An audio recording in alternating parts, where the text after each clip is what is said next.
All right, let's dive in. Today, we're going to unpack one single, incredibly powerful piece of writing, Aga Shahid Ali's poem, The Country Without a Post Office.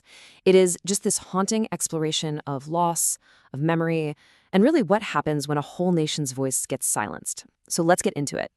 So the very first thing you see isn't even the poet's own words. It's this quote from another poet, Gerard Manley Hopkins. And this epigraph, it just sets the stage perfectly. It gets right to the core ache of the entire poem, that pain of being separated and that desperate, sometimes hopeless act of trying to reach someone who's gone. Okay, let's step into the world this poem builds for us, starting with that unforgettable title. So what does it really mean to be a country without a post office? I mean, this is way more than just not getting your mail. It's this incredible metaphor for a society that has completely, totally collapsed. It's a place where war has just severed every single connection, leaving voices with absolutely nowhere to go and letters addressed to places that don't even exist anymore. And you can just feel this breakdown in the landscape he paints for us. It is total devastation. You have a minaret, a symbol of speaking to God, that's now buried, silent. People aren't living in their houses, they're burying them, trying to save them from fire. The whole world feels thin, fragile, like it's been burned to papier-mâché.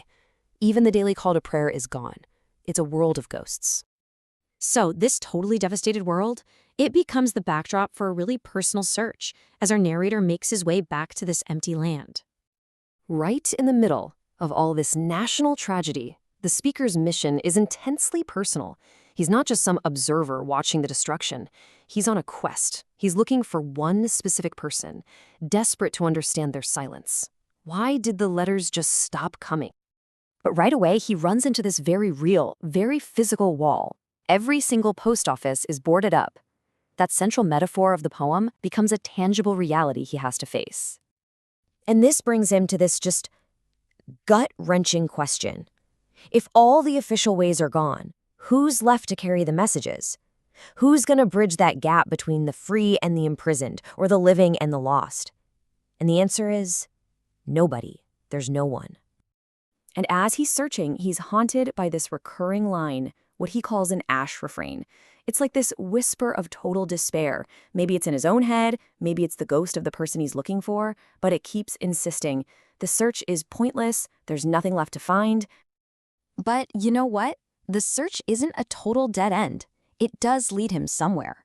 Not to a person, but to a place, that buried minaret, and to a discovery that completely changes the game. And what he finds inside that silent minaret is just impossible. It's become a shrine, an archive for all the unsent letters, all the unheard voices of an entire nation. The letters he sent, the letters he was so desperate to receive, they're all there, together, in the darkness. And this is a huge turning point. You have to see this. He came looking for a person, but what he finds instead is a collective voice. His entire journey transforms from this physical search into a mission to preserve and to bear witness. This line right here shows you how much the speaker himself has changed. He's not some visitor looking at the wreckage anymore.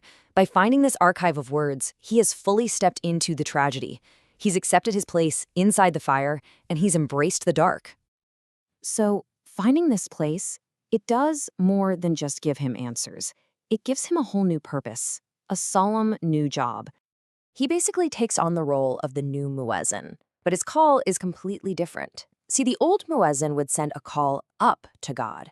Our speaker now sends his calls out to what he calls death worlds, trying to give voice to the endless cries of all the people who have been lost. So he creates this whole new ritual for himself, night after night. He becomes the postmaster for this country of ghosts. He lights the lamps, climbs those steps, and reads these messages he finds everywhere, even scratched on planets. And then he sends out answers. A hopeless but faithful act of remembrance. But what's the point of all this? What does it really accomplish in a world that's so completely broken? And that brings us to the poem's incredible conclusion. And let me be clear, the poem doesn't give us some easy, happy ending. He repeats it twice, just to make sure we get it. This act of remembering, this whole ritual, it doesn't bring the light back. It all happens in complete, total darkness. So in that total darkness, this new call to prayer he's sending out, it's not a prayer at all. He literally says, I have no prayer. It's something else. It's a shout. It is an act of defiance against being erased, against being forgotten. It's this desperate scream that says, it's us. We were here. We are here. And then the poem just zooms right in, bringing this massive tragedy down to something painfully human. We get to read over his shoulder, and we see a letter from a prisoner that starts with this heartbreaking knowledge that it's probably a message that's already lost. And another one ends with this line of just devastating intimacy. And this is what's really lost in a country without a post office. It isn't just information or news. It's touch. It's connection. It's the very fabric of human love. And that's where the poem leaves us, with this really heavy question for you to think about. If you knew that every way to communicate was gone and your voice might never be heard again, what would you feel you absolutely had to say? What would be your shout into the dark?